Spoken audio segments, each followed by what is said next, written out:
How's it going, you brilliant bunch of bakers? Hope you're having a great day so far. Welcome back to another video. Today, I'll show you how to make unique bacon buns. So let's get in the kitchen and get started.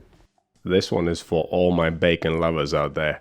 The dough is made with bacon fat and it contains crispy bacon pieces. And of course I use these buns to make BLTs, bacon, lettuce and tomato sandwiches. There are a few other ingredients which make this bread what it is. I've added some honey for a little bit of sweetness and to balance the saltiness of the bacon. A little bit of whole wheat flour adds to the texture and the flavor. An egg is added to make these buns extra airy, and a long cold fermentation boosts all the flavors.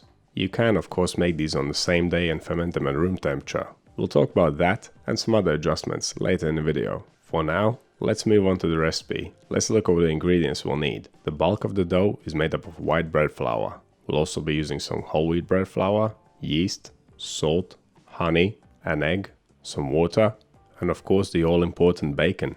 I'm using smoked bacon lardons. You can use unsmoked bacon or you could use pancetta. I chose regular bacon because it's better value for money, and I also think that it's not as salty as pancetta.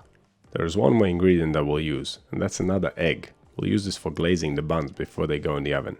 When it comes to the equipment, we'll need a tray lined with some non-stick paper for baking. We'll need a bowl for mixing our dough in, scales, a dough scraper, temperature probe, a brush, and we'll need a medium-sized pan for cooking the bacon. You can use a non-stick pan if you want, it might even work a bit better. Place the pan on medium to high heat and cook the bacon for around 10 minutes. If it starts sticking, give it a little splash of water. Give it a mix, let the water evaporate and keep cooking. You may need to repeat this a couple times. Once the bacon looks nice and crispy, it's ready. Take it off the heat and strain out the fat using a sieve. I was curious how much fat I would get out of 160 grams or 5.6 ounces of bacon, and it turned out to be a surprisingly small amount. It ended up being only 14 grams or less than half an ounce. Perhaps I could have kept cooking the lardons for a bit longer. With around 14 grams of fat, it will make the fat content of this dough slightly less than 5%. Okay, once you have the fat and the bacon separated, leave them to cool down completely. The reason why I separated the fat from the bacon is not only because I wanted to find out how much fat is there, but also because I wanted to chop the bacon bits a bit smaller. We want a nice and even distribution of bacon throughout the dough. So drop it out on the chopping board and chop it up nice and small. And now we can finally start making our dough. My kitchen was quite warm that day, at around 26 degrees Celsius or 79 degrees Fahrenheit.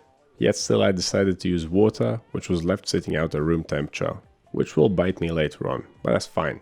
To make the dough, grab a large bowl, pour in the water, add the yeast, the salt, the honey, the whole wheat flour, the egg, the bacon fat and the bacon pieces, and then give it all a good mix to dissolve the salt and the yeast. Usually I make my breads with a 2% salt content, but this time I have reduced the amount of salt in the dough to account for the salt contained in the bacon. So instead of 2%, the salt content of this dough is 1.3%. Okay, finally, add the white bread flour and mix this to a dough. There are some adjustments which you can make. You can swap the honey for another sweetener or leave it out altogether. You can add some seeds to the dough. And you could swap the whole wheat flour for some whole grain rye flour. My dough turned out a little bit too warm after mixing, but since I'm cold fermenting it, that is not a problem at all.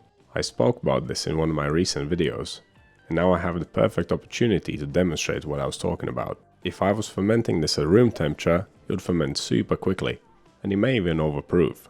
But since we are cold fermenting this dough, we can use the fridge to make the dough cool down quicker. Usually I would chill a dough like this for around 30 minutes and then leave it be in the fridge until the next day. But when it's too warm, we can chill it down for 15 minutes, give it a fold, then place it back into the fridge, chill it for another 15 minutes and then fold it again. Folding the colder outer parts into the middle of the dough distributes temperature evenly and cools it down quickly. And a total of 30 minutes and 2 folds later, the dough should be around 20 degrees Celsius or less, which is 68 degrees Fahrenheit. If you want to ferment this dough at room temperature, just give it 2 hours of bulk fermentation. Don't make it too warm like I did and fold it at least once. But if you are cold fermenting it, it'll take around 18 to 24 hours in the fridge. Okay, now it's the next day and our dough has puffed up beautifully. Now we can move on to weighing it, dividing it and pre-shaping it. This recipe makes 4 huge buns. If you want to make smaller buns, you can divide the dough into 5 or even 6 pieces.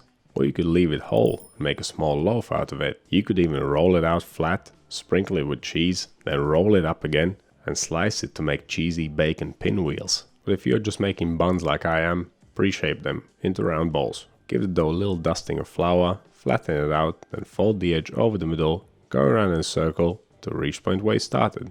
Then tighten it against the table, and that's your dough ball done. Repeat with the remaining pieces of dough, cover them up, and leave them to rest for 30 minutes. This is a longer resting time than usual, and that's because it's a low hydration dough and it's still cold from being in the fridge all night. If you're going with room temperature bulk fermentation, then resting should take no more than 15 to 20 minutes.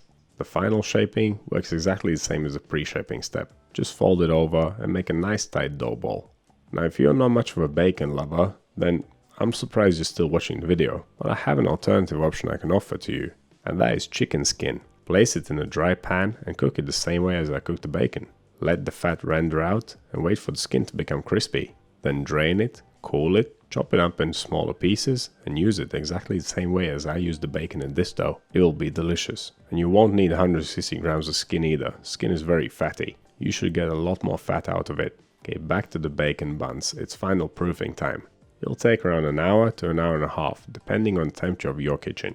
And again, if you're doing a room temperature bulk fermentation, it will take less time. Make sure you preheat the oven to 170 degrees Celsius, 340 Fahrenheit, fan on. And they'll be 190 Celsius or 375 Fahrenheit, fan off. Let the dough balls rise until they're nice and big. They should be nice and wobbly when you shake the tray. These bad boys have proofed enough for sure. Now we just need to glaze them and bake them.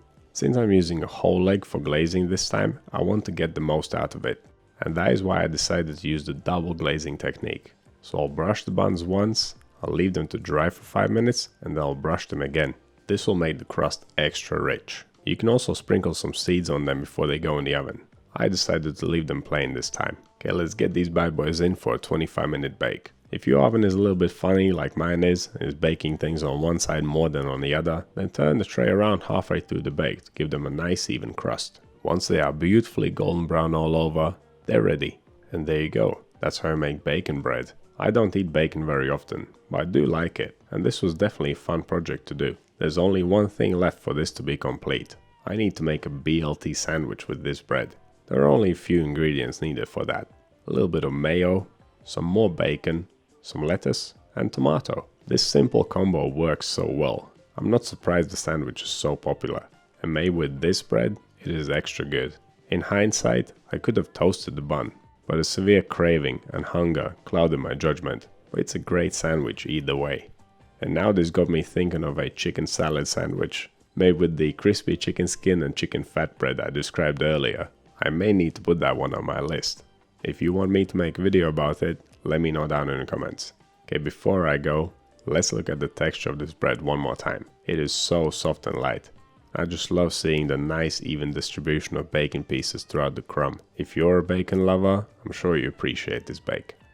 So do you think these little bacon breads, do you like bacon? Would you incorporate it in your bread dough? Let me know down in the comments. You want to see more videos like this one? Click over here. Subscribe to the channel, click right here. That's all I have for you today. Thank you so much for watching. I'll see you in the next one.